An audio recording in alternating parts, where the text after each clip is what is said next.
Mon choix pour vous. C'est mon choix, mais je le fais pour vous. Chose this one for you. Mon choix pour vous et pour toi et pour vous. It's my choice for you. Quand on pense aux aiguilles rouges, on a l'image des forêts d'épicéas et de mélèzes, des landes et des pelouses, d'un univers minéral parsemé de lacs d'altitude. Bouquetins, chamois, lagopèdes alpins, tétralyres, rhododendrons, calunes, mousses, tout cet ensemble évolue en conditions extrêmes dans un milieu fragile. C'est pourquoi une réserve naturelle a été créée en 1974 afin de limiter l'impact humain sur ce milieu, d'autant plus que dans les années 70, la vallée de Chamonix a été marquée par un important essor des aménagements touristiques.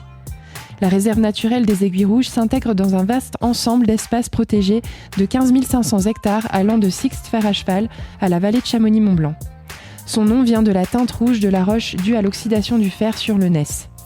Le point culminant de la réserve est l'aiguille du Belvédère, à 2965 mètres d'altitude. C'est la seule aiguille du massif qui porte un chapeau calcaire en son sommet. En effet, le reste du massif est constitué de roches cristallines. Pour découvrir ou redécouvrir la magie de cet environnement, Aster Conservatoire des espaces naturels de Haute-Savoie propose en collaboration avec la communauté de communes de la vallée de Chamonix des points de sensibilisation tout au long de l'été. Rendez-vous notamment au Lac Blanc, cet emblème miroitant de la réserve, non loin du refuge, du mercredi au dimanche de 10h à 15h jusqu'à la mi-septembre.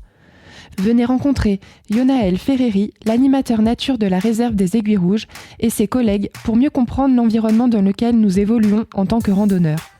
Vous pouvez poser toutes vos questions sur la faune et la flore de la réserve et prendre connaissance des bonnes pratiques à adopter. Rappelons notamment que nos amis les chiens sont interdits et que le bivouac est toléré de 19h à 9h, non pas autour du lac Blanc, mais aux abords du lac des Chaiseries. Mieux nous connaissons la nature qui nous entoure, plus nous sommes en capacité de la respecter et d'interagir avec elle sans la détruire. Pour vous rendre au lac Blanc, plusieurs possibilités s'offrent à vous. Par la remontée mécanique de la Flégère au départ des Pras, ou à pied par les sentiers au départ du col des Montets, d'Argentière ou encore des Pras. Pour plus de détails, rendez-vous sur le site cen-haute-savoie.org, sur la page Facebook ou directement au chalet de la réserve des Aiguilles Rouges, situé au col des Montets. Si vous souhaitez réécouter Mon choix pour vous sur les animations et sensibilisations au lac Blanc, rendez-vous sur notre site globule.chamonix.radio dans la rubrique podcast.